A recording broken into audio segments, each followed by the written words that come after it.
예, 우리가 이제 성경 파노라마 이제 두 번째 시간으로 창세기에 관해서 나누는데요. 뭐 한마디로 말하면은 이 시간이 어떤 자리냐? 창세기를 어떻게 읽을 것인가? 창세기는 어떻게 읽어야 하는 책인가? 뭐 이제 한마디로 이제 그런 시간이라고 할 수가 있습니다. 성경을 펼치면은 제일 먼저 마주하는 책 창세기죠. 근데 이 창세기는 단순히 이스라엘의 역사가 아니죠. 창세기는 성경 66권 이 전체에 말하자면 설계도다 이렇게 할 수가 있습니다. 인류와 세상 그리고 또 하나님의 구원 계획이 어떻게 시작이 되었는지 밝혀주는 기원의 책, 그래서 시작의 책, 기원의 책, 뭐 그렇게 말할 수가 있죠. 창세기는요, 태초에라는 그런 단어로 시작을 하죠. 히브리 성경도 마찬가지예요. 그래서 베레시트라는 그런 단어로 시작을 하는데요. 베레시트 이 히브리어는요, 처음에 또는 시작에 뭐 이런 뜻입니다. 그래서 말 그대로 시작의 책이다. 창세기는 그렇게 이제 할 수가 있습니다. 세상의 시작, 또 인류의 시작뿐만 아니라 어떤 시작도 말해주죠. 죄의 시작. 그리고 또 그 죄로 인해서 타락한, 그래서 멸망의 한복판에 있는 이 인류를 향한 하나님의 구원 계획의 시작, 시작의 책인 거예요. 창세기가. 창세기를 이해하지 못하면은요, 우리는 시작을 알 수가 없어요. 다시 말해서 우리가 어떻게 시작이 됐는지, 그러니까 한마디로 말해서 내가 누구인지를 모르는 거죠. 그렇죠? 우리가 시작을 모르면은 그 엄마 아빠에서 내가 시작이 된 거잖아요. 엄마 아빠가 나의 시작이잖아요. 그렇죠? 시작을 모르면 내가 누군지를 모르는 거죠. 창세기를 모르면은 인간은 어떤 존재인지 알지 못한다 이런 것입니다. 그리고 세상에 이렇게 굉장히 고통과 악이 팽배해 있는데 이 악과 고통의 시작도 이 창세기가 밝혀주고 있기 때문에 창세기를 우리가 알지 못하면은 악과 고통이 왜 이렇게 시작이 되었고 이 땅에 광양한지 우리가 알 수 없게 되는 거고요. 그리고 하나님이 예수 그리스도, 그 아들 예수 그리스도를 우리에게 보내주시기까지 우리를 사랑하시고 우리를 구원하시려는 하나님의 열심이 그 아들 예수 그리스도를 우리에게 주시기까지 사랑하시는 그 사랑이었단 말이죠. 근데 그 사랑이 어떻게 시작이 되었는지 역시 보여주는 것도 바로 이 창세기다 이렇게 할 수가 있습니다. 먼저 이 창세기의 시간적인 배경을 보면은요, 이제 창세기를 어떻게 읽을 것인가, 우리가 큰 눈으로 창세기를 보는 것이기 때문에 이 짧은 시간 간략하게 요약하는 거다. 근데 이 창세기의 중심 메시지가 무엇인가만 우리가 맥락을 잡는 거다. 이렇게 여러분 보시고 이렇게 말씀을 따라오시면 되겠습니다. 이 창세기의 시간적인 배경은요, 크게 둘로 나뉘어요. 1장부터 11장까지. 이 시간의 배경은 우리가 그 연대를 추정할 수 없을 정도로 아주 그 태고적 그런 역사의 범위에 속하게 되겠죠.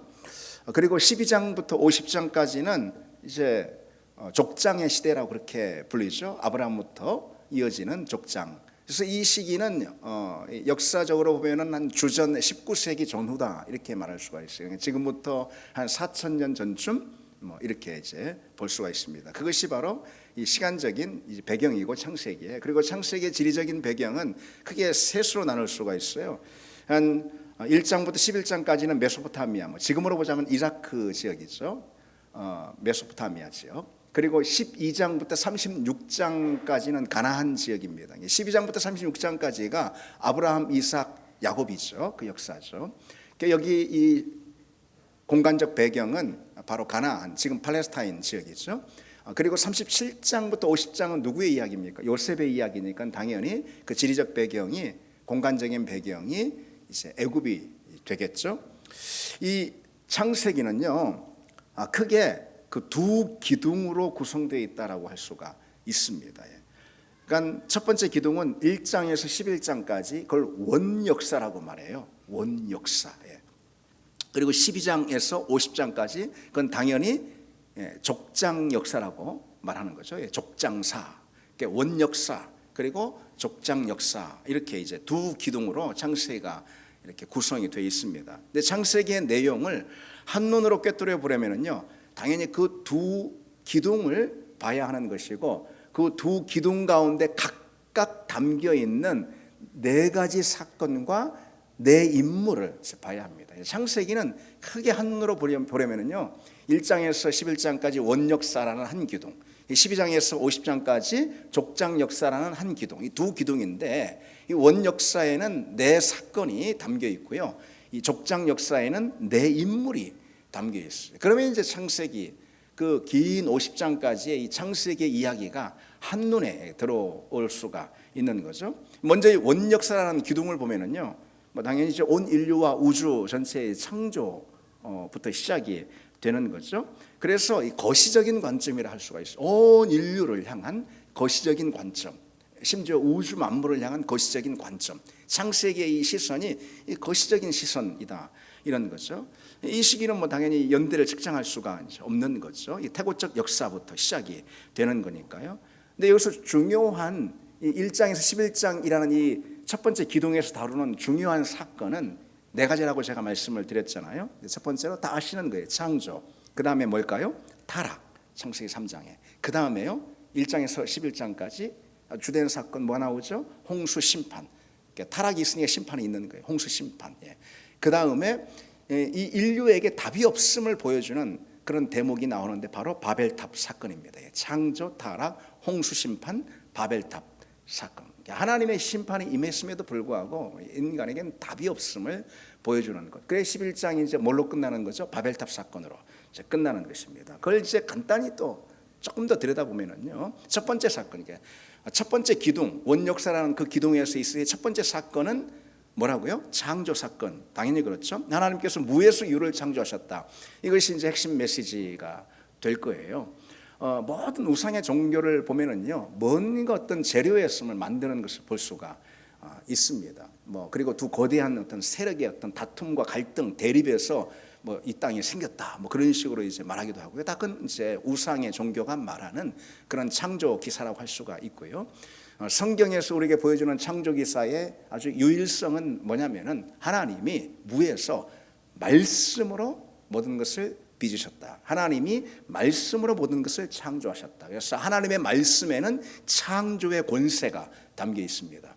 이 사실이 중요한 거예요. 여기서 우리는 또 어떤 것을 우리가 메시지로 얻을 수가 있냐면요, 말에는 창조의 역사, 모든 것을 만들고 세우고 살리는 창조의 역사가 있는 거예요. 여러분, 하나님이 무에서 말씀으로 모든 것을 있게 했잖아요. 없음에서 말씀으로 있음이 되게 하셨잖아요. 그래서 말씀은 창조의 권세인 거예요. 우리는 하나님의 무엇으로 빚어졌죠? 무엇으로 창조됐죠? 하나님의 형상으로. 그렇죠. 하나님의 형상으로 우리가 빚어졌어요. 그래서 하나님의 형상으로 빚어진 우리의 말에도요, 권세가 있는 거예요. 물론 그와 같은 신적인 권세가 우리에게 있는 것은 아니지만은 우리의 말에도 권세가 있는 거예요.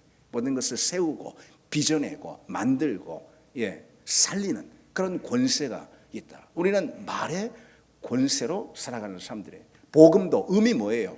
의미 뭐예요? 복음할 때 의미 뭐예요? 그게 말 아니겠어요? 그렇죠? 소리, 말이잖아요.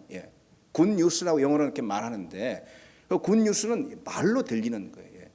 말할 때, 복음도 말로 전할 때 그게 생명의 역사, 그게 모든 것을 살리는 그런 권세가 될 수 있다는 거죠. 이 말의 권세가 우리에게 있음을 창세기 1장을 통해서도 우리가 기억할 수가 있는 것이죠. 그리고 특히 인간을 하나님의 형상으로 창조하셨다. 창세기 1장에 2장에 그렇게 돼 있죠. 하나님의 형상으로 창조하셨다는 것은요, 우리 인간의 존엄성이라는 것이 어디에 기초해 있는지 분명히 보여주는 것입니다. 어디에 기초해 있는 거죠? 우리 인간의 존엄성이 무슨 인간됨 그 자체, 세상은 그렇게 말하죠. 그러나 인간됨 그 자체라고 할 때 보통 세상에는 진화론 같은 것도 이건 유물론 아니겠어요, 그렇죠? 유물론, 물질밖에 없어요. 어떤 고상한 가치가 어디에 있겠어요? 그게 진화론, 유물론과 진화론은 또 한 짝이 아니겠어요? 그 안에서 어떤 고상한 가치, 어떤 존엄한 가치를 발견할 수가 있겠냐는 거예요. 우리 인간은 그냥 살덩이인데, 그렇죠? 근데 아니면 인간의 존엄성을 그런 인간됨 자체에서 근거하거나 세상이 그렇게 한단 말이죠. 아니면 어떤 사회적 지위에서 근거하거나 그러면은 누구는 존엄하고 누구는 하등하고 그런 거 아니겠어요? 열등하고, 그렇죠? 그런데 이 창조 기사에서 볼 수 있는 인간의 존엄성, 어디에 근거해 있습니까? 하나님의 형상으로 빚으셨다, 우리를. 하나님께 근거해 있는 거예요. 그만큼 우리는 존귀하다. 그만큼 우리는 존엄하다. 우리 인간의 존엄을요, 그 정도의 수준으로 올려놓는 그런 이제 메시지, 그런 선포는 어디밖에 없냐? 성경밖에 없는 거예요. 기독교 정신밖에 없는 거예요. 어쨌든 그것이 바로 창조 사건이 우리에게 보여주는 두드러진 메시지라고 할 수가 있고요. 이 첫 번째 원기둥 가운데 있는 그 두 번째 사건은 타락입니다. 하나님께서 인간을 그렇게 존엄하게 빚으셔서 인간에게 하나님께서 만드신 모든 피조 세계를 다스리는 그런 어떤 권한을 주십니다. 그만큼 아주 존엄한 존재로 빚으셨어요. 에덴을 하나님의 질서가 반영된 그런 완벽한 곳으로 에덴을 창조하시죠. 에덴은 이때 당시 창조 세계의 어떤 세상을 말하는 거예요. 그렇죠? 근데 완벽한 에덴의 질서를 망가뜨리는 그런 이제 죄가 침투해 들어옵니다. 한마디로 그런 거예요. 아빠가 방을 아주 깔끔하게 만들어놨는데 뭣도 모르는 아들이 와서 방을 다 난장판으로 만들어놓은 질서를 다 깨트려 버린 그런 사건이 바로 인류가 범한 그런 이 타락의 사건이다, 이렇게 할 수가 있어요. 이 타락을 가져온 타락의 본질이 뭐냐? 그건 인간의 교만. 타락의 본질, 다른 말로 죄의 본질은 인간의 교만이라고 할 수가 있어요. 그 교만으로 인한 타락, 그 타락이 가져온 것은 결국 모든 관계를 끊어버리고 어긋나게 해버리는 거예요. 하나님과의 관계 끊어버리고 어긋나게 단절이 되게 한 거고요. 서로와의 관계도 아담과 하와의 관계가 끊어지게 되지 않습니까? 그리고 또 인간과 땅의 관계, 세상과의 관계도 땅이 엉겅퀴를 맺잖아요. 모든 것을 단절시키고 끊어버리는, 하나님의 질서를 교란시켜버리는 것, 이게 바로 타락의 본질이다, 이렇게 할 수가 있어요. 성경이 이제 바로 그것을 보여주는 거예요. 우리는 타락의 장면을 보면서 창세기 3장이요, 우리는 그런 메시지를 우리가 기억을 해야 되겠죠. 세 번째 사건, 첫 기둥에서, 그건 바로 홍수 심판이라고 그랬죠. 타락한 인류의 죄악이 광영하자 하나님은 심판을 내리십니다. 그런데 여기서도 우리가 노아라는 인물을 이 성경이 창세기가 등장시키고 있잖아요. 하나님께서 홍수 심판을 하는 그 과정에서 노아라는 인물을 성경이 등장시키고 있는 그 점을 통해 우리는 뭘 할 수가 있을까요? 뭘 할 수가 있을까요? 심판의 가운데도, 심판의 와중에도 하나님은 우리에게 은혜를 덧입히시는 분이다. 은혜를 베푸시는 분이다. 그래서 노아를 통해서 구원의 방주를 하나님 예비하게 하시잖아요. 심판 중에도 긍휼을 잊지 않으시는 하나님의 성품을 보여주는 대목이라고 할 수가 있습니다. 네 번째 사건, 바벨탑 사건이라고 그랬죠. 홍수 이후에 인간이 뭔가 깨닫고 하나님께 돌이켜야 하는 거 아니겠어요? 홍수를 통해서 모두가 다 죽었잖아요. 그 정도로 강력한 두려운 하나님의 심판이 임하고 하나님의 분명한 메시지가 전달이 된 거잖아요. 홍수 심판을 통해서. 그럼에도 불구하고 곧장 나오는 사람들의 모습이 어떻습니까? 죄를 뒤엎고 회개하고 무릎 꿇고 하나님 앞에 참회하고 그런 모습이 어디 있습니까? 그런 없잖아요. 바벨탑 사건이 바로 나옵니다. 바벨탑 사건의 핵심적인 메시지가 뭡니까? 역시 에덴의 사건과 똑같은 거예요. 에덴의 사건이 뭐죠? 아담과 하와가 우리가 하나님처럼 되고자 이런 거잖아요. 바벨탑 사건도 마찬가지예요. 우리가 하나님의 권세에 하나님의 지위에 한번 이르러 보자. 그러니까 높이 한번 쌓아봐라. 그런 거 아니겠어요? 그렇죠? 하나님께 대항하고 자기들의 이름을, 하나님의 영광이 아닌 자기들의 이름을 내고자 했던, 그게 바로 바벨탑 사건의 핵심이죠. 하나님은 그래서 언어를 혼잡하게 하셔서 인간을 흩어버리십니다. 함께 모이면은 죄를 지니까 흩어버리게 되는 거예요. 이처럼 여러분 1장부터 11장까지의 흐름을 보면은요, 여기서 끊임없이 뭘 보여주냐면은 인간의 반복된 실패와 그리고 또 반역, 하나님을 향한 반역, 그것을 보여주는 게 1장부터 11장까지 주된 흐름이라고 할 수가 있어요.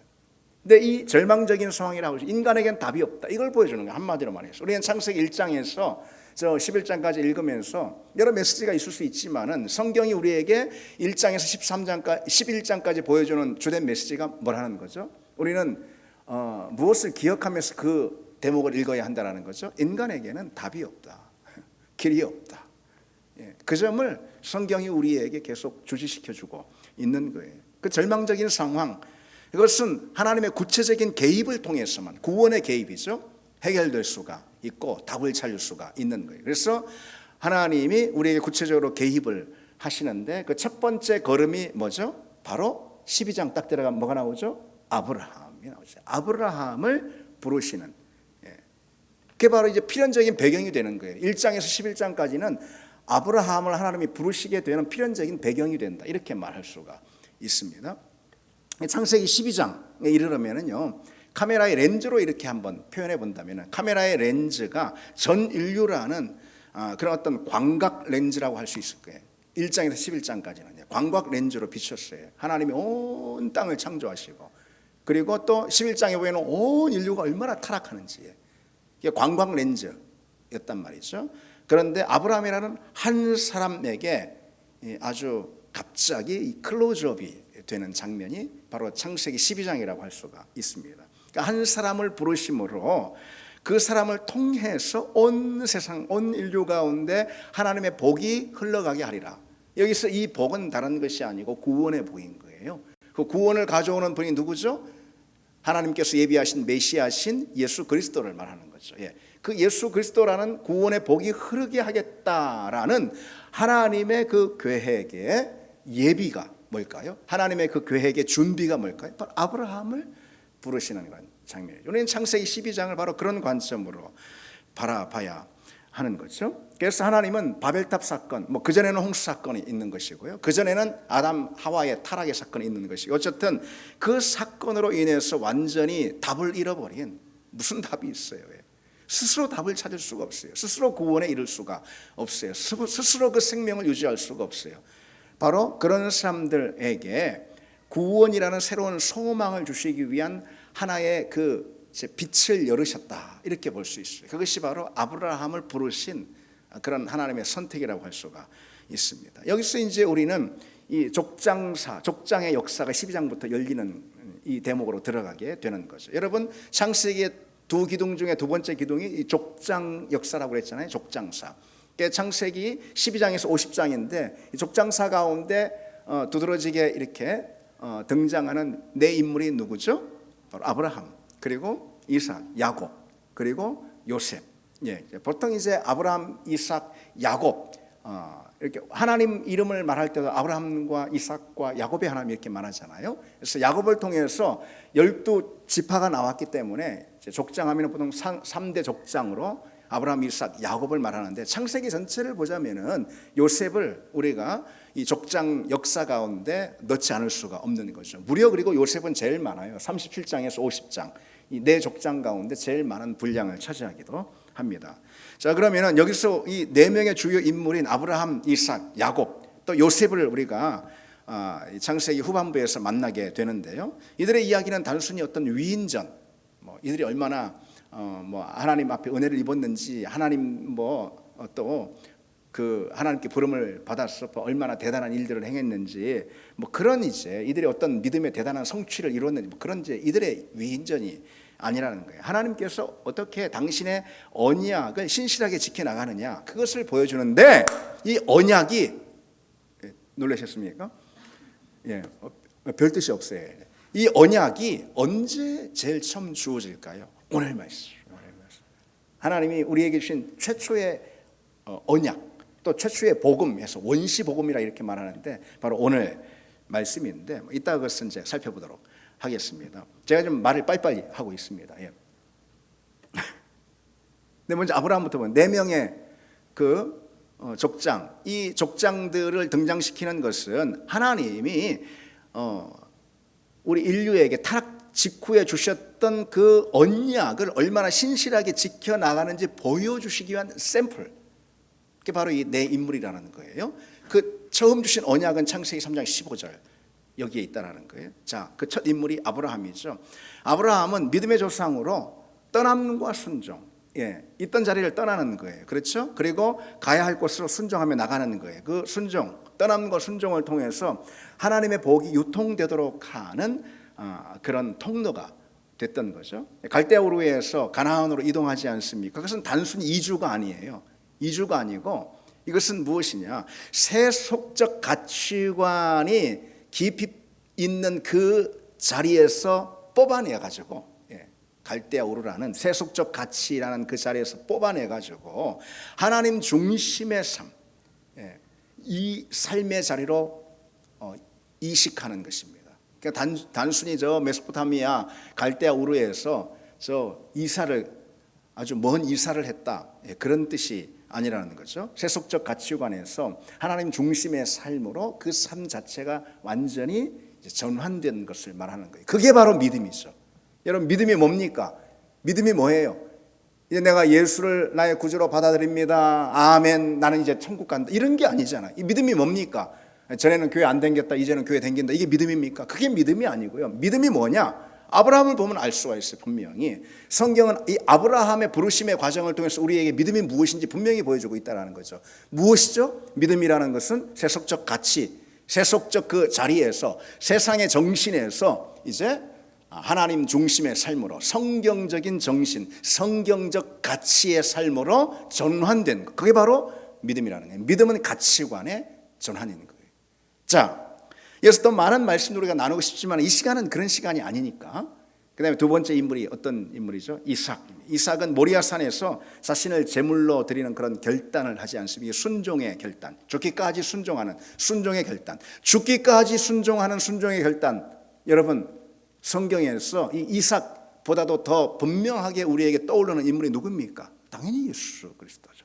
예수 그리스도. 그래서 예수 그리스도의 모형을 보여준다고 할 수가 있어요. 이삭은 아브라함의 언약을 계승합니다. 그러니까 어떤 어려움에도 불구하고 그 가나안에 계속 머무르는 것을 볼 수가 있죠. 그래서 다음 세대로 연결하는 그런 신실한 가교 역할을 합니다. 이삭이 없이 야곱이 있습니까? 없잖아요. 그렇죠? 이삭이 성경에서 많은 비중을 차지하고 있지는 않지만은, 여러분 이거 하나만 딱 떠올리면 이삭 없이 야곱이 있어요? 없잖아요. 그렇죠? 신실한 가교 역할을 한 바로 인물이 이삭이라고 할 수가 있습니다. 야곱은 어떤 인물의 원래는 수단 방법 가리지 않고 자기가 원하는 것을 얻고 인간적인 그 욕망을 성취하려 했던 그런 대표적인 인물로 드러나지 않습니까? 하나님 볼 때 모든 사람들은 다 이 야곱과 같은 그런 인간성을 다 가지고 죄의 본성을 가지고 있다라는 것. 우리 역시 마찬가지예요. 하나님 야곱을 창세기에서 성경 그 첫 책에서 우리에게 계속해서 보여주면서 우리로 하여금 어떤 우리 자신을 발견하라는 거예요. 내가 바로 야곱입니다. 여러분 마음속으로 그냥 해보시기 바랍니다. 내가 야곱입니다. 내가 야곱인 거예요. 야곱이 끊임없이 자기가 얻고자 하는 것을 얻고 수단 방법을 가리지 않고 자기 인간적인 욕망을 드러내는 그런 욕망의 소유자였어요. 그러나 그가 결국 하나님과 씨름하지 않습니까? 하나님과 야복 나라에서 씨름함으로써 그가 하나님 앞에 엎어지는 거예요. 그래서 이스라엘이다 라는 그런 새 이름을 얻고 변화가 됩니다. 이 야곱을 통해서 이스라엘이 나오는 거죠. 12지파가 나옵니다. 이 야곱은 이 족장 가운데 새 인물, 족장 가운데 절정에 있는 인물이라고 할 수가 있죠.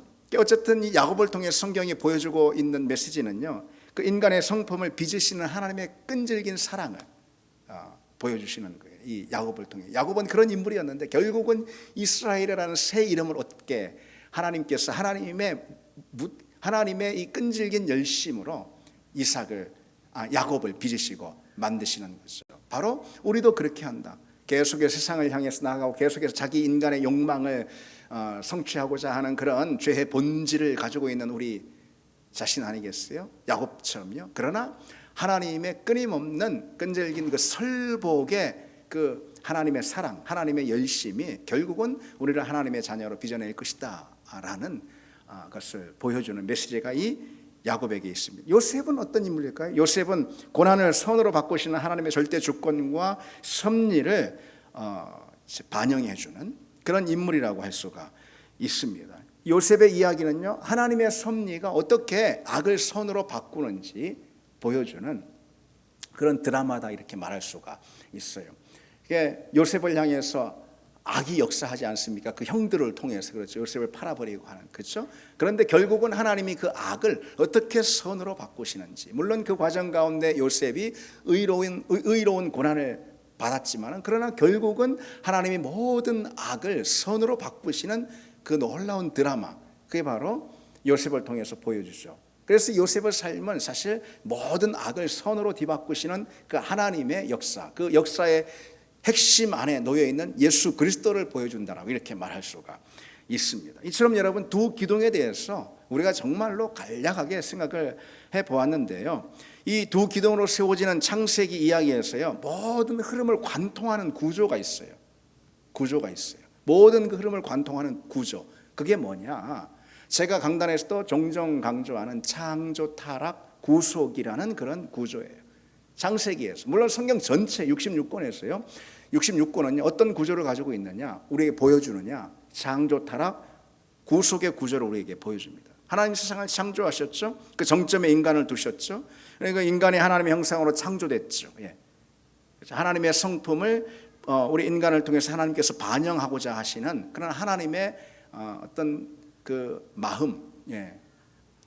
하나님의 자비, 하나님의 사랑이 담겨 있다고 말할 수가 있습니다. 우리 인간을 그저 별 볼 일 없는 피조물로 만드는 것이 아니라는 것이죠. 당신의 성품을 우리 가운데 반영하시고자 하시는 하나님의 마음, 그 사랑이 담겨 있는 거죠. 그래서 우리를 온 하나님이 만드신 피조 세계를 통치하는 그 언약의 파트너로, 온 세상을 경영하는 경영의 파트너로 우리를 삼으셨다는 거죠. 그런데 우리는 그 점에 만족하지 않고 피조물인 우리가 창조주 하나님의 그 권위에 도전한 그 사건이 바로 에덴의 사건이고, 에덴의 사건이 거기서 끝난 게 아니고 계속해서 죄의 본성을, 우리 본성을 가진 인간을 통해서 계속해서 이어져 왔다는 거죠. 바벨탑 이후까지도 계속했어요. 그것을 보여주는 거예요. 어쨌든 타락의 본질이라는 것은 뭐냐면은 우리 인간이 하나님의 자리에 앉으려는 자기 신격화다. 자기 신격화, 자기 우상화. 이것이 바로 타락의 본질이라고 할 수가 있습니다. 그 타락으로 인해서요, 단절이 오게 됐어요. 우리 인간에게 세 가지 단절이 오게 됐어요. 먼저 하나님과의 단절이죠. 그것을 통해서 우리는 영적인 죽음을 맞이하고 마는 것이죠. 예. 영적인 죽음을, 영원한 존재였어요. 하나님의 영광을 덧입은 존재였어요. 그러나 하나님의 그 영광, 우리에게 덧입혀진 그 영광과 그리고 그 또 영원한 그 은혜를 다 잃어버리게 됐다라는 것이죠. 그게 바로 하나님과의 단절이 가져온 결과입니다. 그 다음에 두 번째 단절이 무엇이냐? 우리 서로의 단절, 타락이 가져온 단절, 죄가 가져온 단절, 우리 서로의 단절인 것입니다. 아담과 하와가 서로 책임을 전가하고 비방하고 그러지 않습니까? 그걸 통해서 상처를 주는 것이죠. 이게 바로 우리 서로에 있는 단절이에요. 우리 서로 가운데 있는 그 단절, 그로 인해서 여러분 우리에게 계속해서 어떤 불신과 상처들이 일어나는 거 아니겠어요? 그게 무엇을 통해서 우리 서로와의 단절이 일어났느냐? 하나님과의 단절을 통해서 맞죠. 여러분, 그 원리는 그래서 이 원리가 간단한 거예요. 우리가 서로 교회 안에서도 아름답고 그리고 사랑하는 공동체, 서로 섬기는, 용납하고 용서하는, 화평하는 공동체를 만들기 위해서는요, 먼저 우리가 하나님과의 관계가 회복이 돼야 하는 거예요. 그게 우선순위인 거예요. 하나님과의 관계가 단절된 그 상태에서 우리 서로 어떻게 좋고 어떻게 우리가 하나님께서 기뻐하시는 사랑을 우리가 어떻게 할 수가 있겠습니까? 이게 우리 서로의 관계 단절, 하나님과의 관계 단절에서 비롯된 걸 알아야 하는 거죠. 그리고 땅과의 단절이 세 번째 단절은 땅과의 단절인 거예요. 가시채와 엉겅퀴가 이제 나지 않습니까? 타락을 통해서 결국은 이 땅이 사람이 농사짓고 또 사람이 경영하기에 좋은 땅이 되지 않은 거예요. 예. 아담과 하와의 타락을 통해서 땅이 망가지고 말았다는 거죠. 그 땅과의 단절. 하나님이 땅에 질서를 주셨어요. 땅에 어떤 질서를 주셨을까요? 사람에게, 아담과 하와에게 좋은 것을 공급하는 풍성한 것이 되는 질서. 예. 그런 질서를 땅에 부여하셨거든요. 그게 하나님이 원래 온 만물을 만드시는 창조의 질서인 거예요. 그런데 아담과 하와가 자기 신격화를 하는 바람에, 하나님과의 단절이 일어나는 바람에 땅과도 단절이 일어나는 거예요. 그래서 땅이 아담과 하와를 거부하는, 다시 말해서 인간을 거부하는 것이죠. 아무리 노력해도, 아무리 땀을 흘려도 땅이 좋은 것을 우리에게 맺지 못하는 그런 현실이 됐다 이거죠. 그런 인간, 그처럼 전적으로 부패한 인간, 아까도 말씀드렸듯이, 그래서 우리 자신에게는 그 어떤 답도, 어떤 해답도 얻을 수 없는 그런 우리의 모습을 이 창세기는 보여주고 있다는 거예요. 그런데 그 와중에 하나님께서는 그런 인간을 향한 구원의 계획을 말하자면은 빌드업 하신 그런 내용을 이 창세기가 우리에게 소개해주고 있는 것입니다. 아브라함을 부르시고 족장들을 세우시고 하면서, 그래서 그리고 결국은 야곱을 통해서 12지파를 주시고 12지파를 통해서 결국은 예수 그리스도가 오게 하시는 그런 하나님의 거대한 원대한 그런 구원의 드라마를 빌드업하는 그런 출발점이 바로 이 창세기다, 이렇게 할 수가 있어요. 그 시작이 바로 아까 제가 강조했던 오늘 본문 말씀입니다. 이 본문 말씀은요, 원시복음이라 이렇게 말하는데요, 내가 너로 여자와 원수가 되게 하고 내 후손도 여자의 후손과 원수가 되게 하리니 여자의 후손은 내 머리를 상하게 할 것이요 너는 그의 발꿈치를 상하게 할 것이라. 여기서 너는 누구죠? 바로 뱀, 마귀, 어둠의 권세를 말하는 거죠. 우리를 타락에 이르게 한 그 장본인 사단을 의미하는 것이죠. 그래서 여자의 원수라는 표현이 나옵니다. 여자의 원수. 이 창세기 3장 15절은요, 인류가 범죄한 직후 그 심판의 자리에서 선포된 첫 번째 복음이라 이렇게 말할 수 있어요. 그래서 이제 원시 복음이라 말하는데 첫 번째 복음인 거예요. 첫 번째 복음. 하나님은 인간이 죄를 짓자마자 구원의 계획을 가동시켰다, 이렇게 말할 수 있어요. 하나님이 얼마나 그 은혜가 큰가 세상 우리가 느낄 수가 있는 거죠. 보다 못해서 하나님이 구원의 계획을 시작하신 것이 아니라는 거예요. 타락 직후부터 하나님은 첫 번째 복음을 주심으로 하나님의 구원의 원대한 그런 계획을 이제 시작하셨다는 거예요. 그 구원의 계획의 핵심에 누가 있다라는 걸까요? 그 구원 계획의 핵심에 누가 있어요? 오늘 본문 말씀, 여자의 후손이 있는 거예요. 여자의 후손. 창세기의 나머지 모든 내용은요, 물론 성경의 전체가 다 그렇지만 우리가 이 시간에 창세기만 보니까 창세기 나머지 모든 내용은요, 바로 그 여자의 후손이 누구이며 그 여자의 후손이 어떻게 이 땅 가운데 오게 됐는지 그 배경을 소개하는 내용이 이 창세기다. 아브라함 왜 등장하냐, 야곱이 왜 등장하고 요셉의 그 긴 이야기가 왜 등장하냐, 이 창세기 3장 15절에 소개된 첫 번째 복음에 소개된 여자의 후손이 누구이고 그 후손이 어떻게 오게 됐는지를 소개하기 위해서 이 족장사가 쭉 진행되는 거다, 이렇게 말할 수가 있습니다. 그래서 우리는 이 여자의 후손에 초점을 맞춰서 이 창세기를 사실 읽어야 할 거예요. 창세기는 단순히 이스라엘 백성의 뭐 어떤 역사 아니면 뭐 인류의 기원을 말하는 뭐 그런 책, 그런 정도가 아니라는 거예요. 사단의 머리, 마귀의 머리, 뱀의 머리죠. 그걸 박살낼 한 씨, 바로 여자의 후손이죠. 그 여자의 후손이 어떻게 이 땅에 오게 되는지, 다시 말해서 하나님이 어떻게 그 여자의 후손을 보내시는지의 그 과정을 보여주는 내용이라는. 여자의 후손은 누구일까요? 예수 그리스도를 말하는 거예요. 예수 그리스도. 그래서 모든 성경은 여러분 그 참된 주제가 예수 그리스도인 거예요.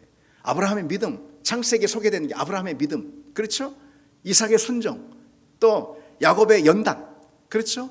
요셉의 고난과 영광, 이런 건 창세기 12장부터 그 긴 지면을 통해서 소개되고 있지 않습니까? 그런데 그것은 왜 그렇게 소개가 되고 있느냐? 여자의 후손인 예수 그리스도를 미리 보여주는 예표적인 사건으로 보여주고 있는 거예요. 그게 바로 창세기 기록의 목적이라는 거예요. 구속사를 완성하기 위한 어떤 필연적인 단계로, 여자의 후손이 오기 위한 필연적인 단계로 그와 같은 족장사가 기록되고 있다는 거. 우리는 예수 그리스도라는 그 관점을 가지고 이 창세기를 읽어야 하는 거죠. 창세기에 누가 계시다라는 거죠? 소개되고 있다는 거죠. 예수 그리스도가 소개되고 있습니다. 모든 성경이 다 마찬가지예요. 참된 주제는 예수 그리스도고 성경이 소개하고자 하는 주된 인물은 예수 그리스도예요. 창세기도 마찬가지예요. 그래서 우리는 창세기 곳곳에서 장차 오실 예수 그리스도의 그림자를 발견할 수 있어야 합니다. 그것이 바로 창세기를 바르게 읽는 방법이라는 거죠. 근데 어떤 대표적으로 예수 그리스도를 암시해 보여주는 창세기의 여러 사건들이 있습니다. 대표적으로 많은 부분이 다 그렇지만 대표적으로 첫 번째로 아담이 범죄한 후에요, 하나님이 지어 입히신 가죽 옷 있지 않습니까? 기억나시죠? 창세기 3장에 원래 무화과 나무 잎으로 자신의 수치를 덮으려고 그랬어요. 아담과 하와가. 무화과 나무 잎으로 덮어지나요? 그것이 무화과 나무 잎이 금방 상해버리는데 덮어지나요? 그렇죠? 무화과 나무 잎이라는 것은 자기 수치를, 죄의 수치를 덮으려고 했던 그 무화과 나무 잎이라는 것은 인간의 노력을 말하는 거예요. 인간의 공로, 인간의 힘, 인간의 노력을 말하는 거예요. 근데 그것으로 결코 인간의 수치와 그 부끄러움을 가릴 수가 없었어요. 그래서 한 짐승을 죽이지 않습니까? 그래서 가죽이 나왔다는 것은 한 짐승이 죽었다는 것을 의미하는 거 아니겠어요? 그렇죠? 예. 그것은 뭘 말해주는 거예요? 죄 없는 대속물의 죽음을 통해서 인간의 허물을 덮으셨다는 것을 말하는 거예요. 그래서 가죽옷 사건은 곧 예수 그리스도를 상징하고 예표한다고 말 수가 있습니다. 우리는 창세기 3장에서도 우리는 예수 그리스도를 발견할 수 있어야 하는 거예요. 그 다음에 또 대표적으로 몇 가지만 소개하는 거예요. 이삭의 번제 사건, 창세기 22장이에요. 아브라함이 독자 이삭을 바치려 했을 때 모리아산 내가 바치지 않습니까? 그렇죠? 기억나시죠? 모리아산에. 근데 그 모리아산의 훗날에 다윗 시대에 뭐가 세워지죠? 예루살렘 성전이 세워져요. 예루살렘 성전. 그리고 더 훗날에 예수 그리스도께서 바로 그 예루살렘에서 죽으시지 않습니까? 어린 양이 됐어. 대속물이 됐어. 희생제물로 죽으시지 않습니까? 그게 다 괴를 같이 한다고 할 수가 있어요. 그래서 아브라함이요 모리아산에서 자기 아들 이삭을 죽이려 할 때 이삭이 제물은 어디 있습니까? 묻잖아요. 그때 아브라함이 뭐라고 말하죠? 이는 다 하나님이 친히 준비하시리라. 그래서 뭐라고 하는 거예요? 그래서 여호와 이레, 그렇죠? 여호와 이레 그 하나님이 친히 무엇을 준비하십니까? 친히 무엇을 준비하세요? 우리의 구원을 위한 방편인 예수 그리스도를 친히 준비하신, 바로 그것을 상징하는 장면이 모리아산에서의 이삭의 제물 사건이라 할 수가 있습니다. 한 가지 더 말씀드리면은 요셉의 생애를 말씀드릴 수가 있어요. 형제들에게 미움을 받고 버림을 받고 조롱을 당하고 팔리고 그러잖아요. 예. 그러나 결국은 자기 가족과 온 세상을 구원하는 그런 총리로 쓰임을 받지 않습니까? 그 요셉은요 훗날 고난 받으시고 그리고 또 결국은 영광의 자리에 이르신 부활을 통해서, 그렇죠? 그 예수 그리스도를 보여주는 완벽한 모형이다, 이렇게 말할 수가 있습니다. 야곱 역시 마찬가지예요. 야곱이 유다를 축복하잖아요. 유다를 축복하면서 뭐라고 하냐면 규가 유다를 떠나지 아니하며 실로가 오시기까지 이르리니, 여기서 규와 실로는 당연히 예수 그리스도의 왕권을 의미한다라고 말할 수가 있습니다. 이처럼 여러분 우리는 창세기 말씀을 통해서도 예수 그리스도를 볼 수 있어야 하는 거예요. 창세기는 처음부터 끝까지 그리스도라는 한 점을 향해서 달려가는 책이다, 이렇게 말할 수가 있습니다. 창세기를 우리가 어떻게 읽어야 할 것인가, 우리 이 시간 간단히 좀 살펴봤습니다. 우리 함께 오늘 메시지를 기억하고 기도하는 시간을 갖겠습니다.